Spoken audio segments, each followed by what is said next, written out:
દર્શક મિત્રો, કચ્છમાં પ્યાસીઓની તલબ છીપાવવા માટે રોજ ઉપયોગમાં લેવાય છે નિત નવા કિમિયાઓ. દવાના નામે આલ્કોહોલિક પીણાનું થાય છે સેવન. જોઈએ આજનો વિશેષ અહેવાલ. દર્શક મિત્રો, ગાંધીના ગુજરાતમાં મદિરાપાન કરવું સહેલું બની ચૂક્યું છે. પહેલા દેશી વિદેશી દારૂ કે બિયરનો ઉપયોગ કરાતો હતો, પરંતુ કાયદાના રક્ષકો દ્વારા કડકાઈ ભર્યું પગલું લેવાતા પ્યાસીઓની તલબ छिपाववा माटे उत्पादकों द्वारा रोज नित नवा किमियाओनुं अजमाववामां आवी रह्या छे। पहला तो कप सिरपना नामे प्यासीओ तेनी तलब छिपावता हता, परंतु तेना पर तंत्र द्वारा रोक लगाववामां आवता उत्पादकों द्वारा नवा किमिया साथे बजारमां प्रवेश करायो छे। दवाना नामे आल्कोहोलिक पीणानुं सेवन लोको सुधी पहोंचाडाय छे। हर्बीफ्लोर नामनी आयुर्वेदिक सिरप के जेमां 11% थी ओछुं आल्कोहोल छे ने मात्र 250 ml में 11% आल्कोहोल होय एटले मदिरानो नशो चढ़े तेटलो भाग छे, जे पाछुं सरळताथी कच्छना दरेक पानना गला पर मळी रहे छे। हर्बीफ्लोर नामनी बोटल पर आयुर्वेदिक दवा छे तेवुं उल्लेख करायुं छे अने डोज केटली मात्रामां लेवुं ते पण जणावायुं छे, परंतु आ 250 ml नी हर्बीफ्लोर बोटलनुं हाल प्यासीओ दवा करता नशाना सेवन माटे वधु उपयोग करे छे। सरकारी तंत्रना अधिकारीओ जो आ अंगे कड़काई नहीं दाखवे तो युवान वर्ग नशाने लते चढ़ता वार नहीं करे।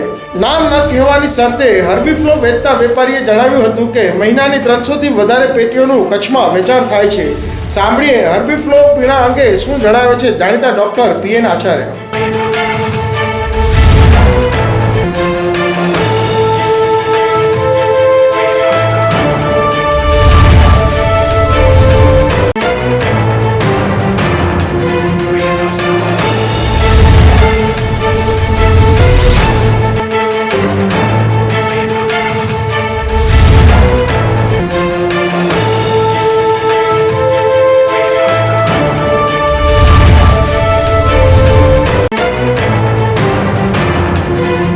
હું આયુર્વેદિક નિષ્ણાત નથી, પણ મેં વાંચી તો પથરીના ઉપયોગમાં વપરાતી દવા તરીકે આયુર્વેદ દ્વારા એને પ્રમોટ કરેલી જણાય છે।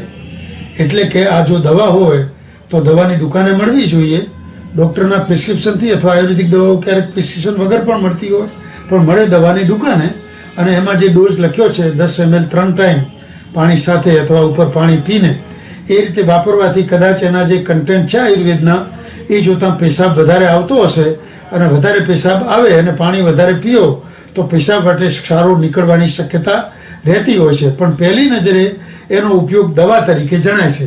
એટલે દવાની દુકાને અથવા આયુર્વેદિક મેડિસિનમાં આયુર્વેદિક શોપ ઉપર આ દવા મળવી જોઈએ। આમાં કેવું છે કે એણે અંદર જે લખ્યું છે કે બિલો 11% આલ્કોહોલ, એટલે કે એના અંદર જે કન્ટેન્ટ્સ એણે ઉમેર્યા છે, જે આયુર્વેદિક ઔષધિઓ એણે લખી છે, એમાંની કોઈક ને કોઈક ઔષધિ એવી હશે કે જે આલ્કોહોલ ટાઈપનું કન્ટેન્ટ જનરેટ કરતી હશે, ઉત્પન્ન કરતી હશે। એટલે આવું જ્યારે ઉત્પન્ન થતું હોય ત્યારે ઘણીવાર આના મિસયુઝ કિક લગાવવા માટે થતા હોય છે। જેમ અમારા એલોપેથીમાં પણ અમુક કફ સિરપ હતા કે જેની અંદર અમુક દવાઓ એવી આવતી હતી જેનાથી કિક લાગતી હતી અને લોકો આખી બોટલો પી જતા હતા। ત્યારબાદ અમારી એલોપેથી કાઉન્સિલે આ દવાઓને બાન કરી અને બાટલીઓ બંધ કરાવી નાખી, જેથી કરીને એ બાટલીનો પ્રિસ્ક્રિપ્શન ઉપર કે પ્રિસ્ક્રિપ્શન વગર પણ ઉપયોગ ના થઈ શકે। જનહિતની સાથે ચેડા ન થવા જોઈએ, નિર્દોષ માણસ કૂટાઈ ન જવો જોઈએ।